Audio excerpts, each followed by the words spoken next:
மூச்சை நிறுத்தினால் இரத்தத்தில் ஆக்சிஜன் விடுபடும். இதை நவீன அறிவியல் போர் எஃபெக்ட் என்கிறது. ஆனால் ஒரு முக்கியமான கேள்வி இருக்கிறது. அந்த ஆக்சிஜன் எங்கே போக வேண்டும்? நுரையீரலுக்கா? சாதாரணமாக மூச்சு விடும்போது ஆக்சிஜன் நுரையீரலுக்கு மட்டுமே செல்கிறது.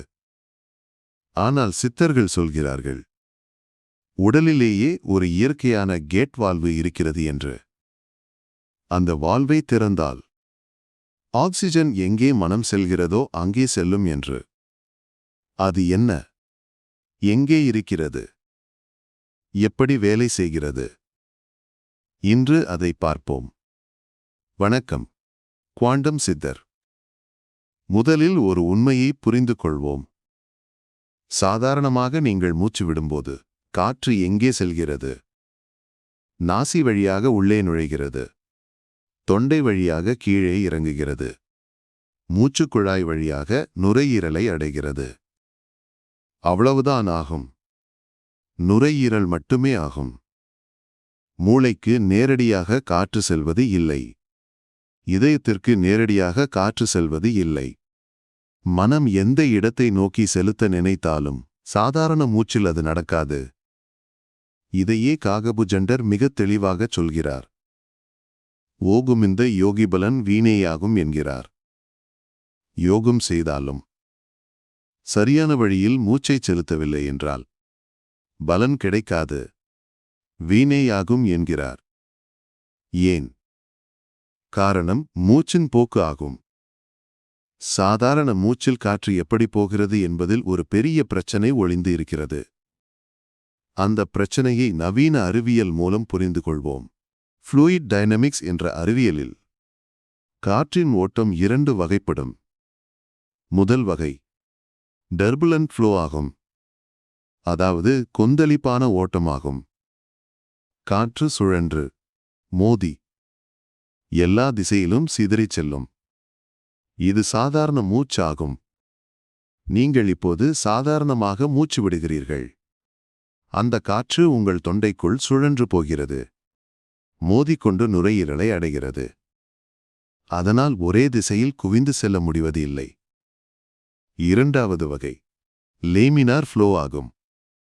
அதாவது ஒழுங்கான ஓட்டமாகும். காற்று ஒரே திசையில், ஒரே நேர்கோட்டில் அடுக்கடுக்காகச் செல்லும். சுழற்சி இல்லை, சிதறல் இல்லை, நேராகச் செல்லும். ஒரு எளிய உதாரணம் சொல்கிறேன். குழாயை திறந்தால் நீர் எல்லா இடத்திலும் தெரிக்கிறது. ஆனால் விரலால் குழாயின் வாயை பாதி அடைத்தால் என்ன நடக்கிறது? நீர் ஒரே திசையில் வேகமாகச் செல்கிறது. தூரம் அதிகமாகிறது, சக்தி அதிகமாகிறது, திசை கிடைக்கிறது. இதுவே லேமினார் ஃப்ளோ ஆகும். அடைப்பு கொடுத்தால் பிரஷர் அதிகமாகிறது. பிரஷர் அதிகமானால் திசை கிடைக்கிறது. திசை கிடைத்தால் இலக்கை அடையலாம். இதே விஷயத்தை சித்தர்கள் பாடலில் எழுதி வைத்து இருக்கிறார்கள். இன்ஜினியரிங்கில் கேட் வால்வு என்று ஒன்று இருக்கிறது. ஒரு குழாயின் நடுவில் ஒரு கதவு இருக்கும். அந்த கதவு திறந்தால் திரவம் ஒரே திசையில் செல்லும். மூடினால் திரவம் நிற்கும். திறக்கும் அளவை மாற்றினால் ஓட்டத்தின் வேகமும் திசையும் மாறும். இது மிக சாதாரணமான என்ஜினியரிங் தத்துவம் ஆகும். இப்போது உங்கள் உடலின் உள்ளே பாருங்கள். நாசிக்கும் தொண்டைக்கும் இடையில், அண்ணாக்குக்கு மேலே ஒரு பகுதி இருக்கிறது. இதை நவீன மருத்துவம் அடினாய்டு என்று அழைக்கிறது. இது ஒரு இயற்கையான கேட் வால்வு ஆகும். சாதாரண மூச்சில் இந்த வால்வு மூடியிருக்கிறது. அதனால் காற்று கீழே நுரையீரலுக்கு மட்டும் செல்கிறது. ஆனால் இந்த வால்வை திறந்தால் காற்றின் போக்கு மாறும். டர்புலன்ட் ஃப்ளோ லேமினார் ஃப்ளோ ஆக மாறும். எப்படி திறக்கிறது? பிரஷர் வேறுபாடு ஆகும். கும்பகம் செய்யும்போது, மூச்சை நிறுத்தும்போது உடலுக்குள் பிரஷர் அதிகமாகிறது. கீழே பிரஷர் அதிகம், மேலே பிரஷர் குறைவு. இயற்பியலின் அடிப்படை விதி என்ன? அதிக பிரஷர் இருந்து குறைந்த பிரஷர் பகுதியை நோக்கி திரவம் செல்லும். டெல்டா பி சமன்பாடு B1 மைனஸ் B2. இந்த பிரஷர் வேறுபாடு அடினாய்ட் கேட் வால்வை திறக்கிறது. காற்று மேல் நோக்கி செல்கிறது. இது என்ஜினியரிங் அல்ல. இது உடலின் இயற்கையான வடிவமைப்பு ஆகும். இப்போது சித்தர் பாடல்களை பாருங்கள். காகபுஜண்டர் தன் பாடலில் சொல்கிறார், கடல் கொண்டு சொரிவது போல் வாசியேற்றும் என்கிறார். கடல் போல பெருக்கெடுத்து மூச்சை மேலே ஏற்றுவது ஆகும். கடலில் அலை எழும்போது என்ன நடக்கிறது? மிக பெரிய பிரஷர் உருவாகிறது. அந்த பிரஷர் நீரை மேலே தூக்குகிறது. இதையே ஹைட்ராலிக் பிரஷர் என்கிறது நவீன அறிவியல் ஆகும். காகபுஜண்டர் அதே தத்துவத்தை கடல் என்ற ஒரே வார்த்தையில் சொல்லிவிட்டார். சுப்பிரமணியர் ஞானக்கோவையில் வல்லடாவாசியைத்தான் மேலே நோக்கு என்று வருகிறது. வல்லமையுடன் மூச்சை மேல்நோக்கிச் செலுத்து என்கிறார். இந்த பாடல் ஞானக்கோவையில் 2 முறை வருகிறது. அவ்வளவு முக்கியமாகும். ஒரு முறை சொல்வது போதாது என்று 2 முறை வலியுறுத்தியிருக்கிறார். மேலே நோக்கு. இது ஒரு திசையாகும். டர்புலன்ட் ஃப்ளோவில் திசை இல்லை. லேமினார் ஃப்ளோவில் மட்டுமே திசை இருக்கிறது. சுப்பிரமணியர் லேமினார் ஃப்ளோவை ஒரே வரியில் சொல்லிவிட்டார். மீண்டும் காகபுஜண்டர் நேர்வழியே அண்ணாக்கு பாதை என்கிறார். அண்ணாக்கு உச்சிவாசல் என்கிறார். நேர்வழி என்றால் நேரான பாதையாகும். சுழற்சி இல்லாத பாதையாகும். லேமினார் ஃப்ளோ ஆகும். அண்ணாக்கு என்பது அடினாய்ட் பகுதி ஆகும். உச்சிவாசல் என்பது மேலே செல்லும் கதவு ஆகும். கேட் வால்வு ஆகும். காகபுஜண்டர் இன்னொரு பாடலில் சொல்கிறார், அண்ணாக்கு மேலேதானே கப்பல் உண்டு நீரே ஏற என்கிறார். எவ்வளவு அழகான உவமையாகும்.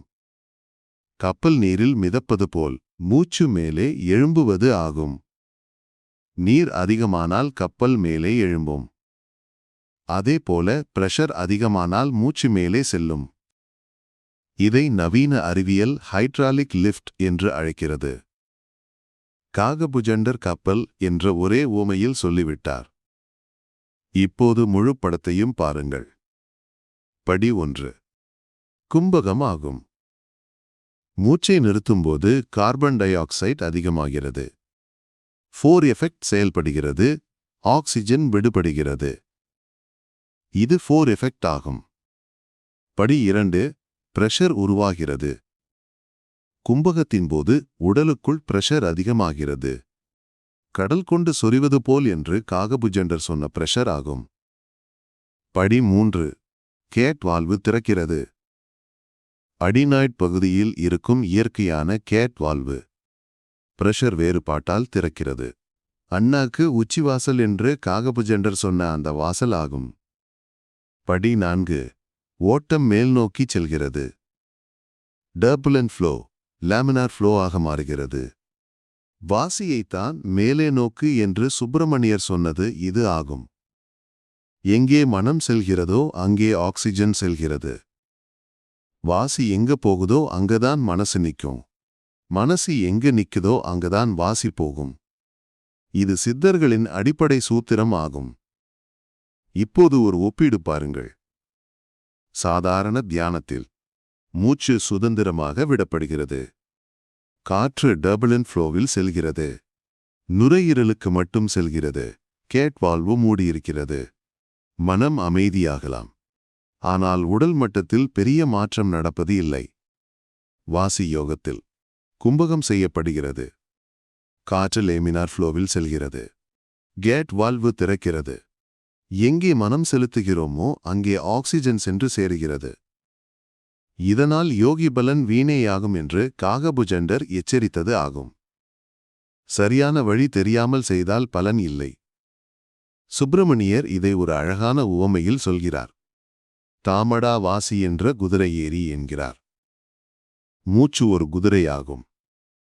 குதிரையை அடக்காமல் விட்டால் அது எங்கே வேண்டுமானாலும் ஓடும். டர்புலன்ட் ஃப்ளோ போல சுழன்று ஓடும்.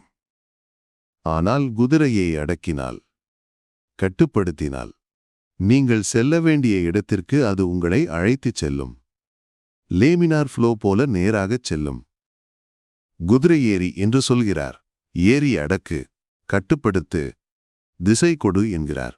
இப்போது அத்தனை சித்தர் வாக்குகளையும் அறிவியலுடன் பொருத்தி பாருங்கள். கடல் கொண்டு சொரிவது போல் என்றார் காகபுஜண்டர்.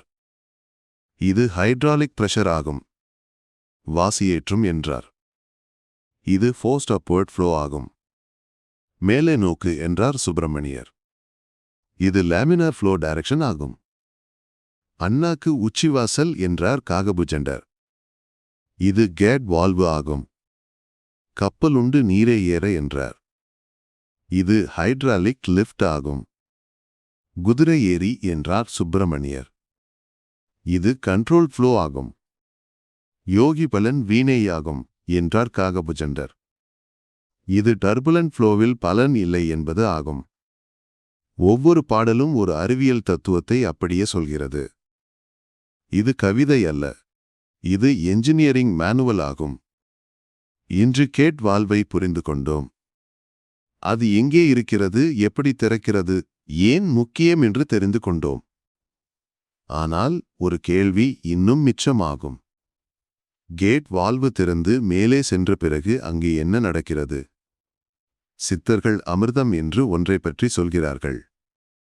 பீனியல் கிளாண்ட் என்ற ஒரு சுரப்பி மூளையின் நடுவில் இருக்கிறது. அங்கே என்ன நடக்கிறது? அமிர்தம் என்றால் என்ன? அதை விரைவில் பார்ப்போம். முக்கியமான எச்சரிக்கை. இது தகவல் மட்டுமே ஆகும், பயிற்சி அல்ல. குரு வழிகாட்டுதல் இல்லாமல் எந்த பயிற்சியும் செய்ய வேண்டாம். இந்த காணொளி பயனுள்ளதாக இருந்தால் மற்றவர்களுக்கும் ஷேர் செய்யுங்கள். சப்ஸ்கிரைப் செய்து பெல் ஐகானை அழுத்துங்கள். வாசி அறிவோம், வளம் பெறுவோம். நன்றி. குவாண்டம் சித்தர்.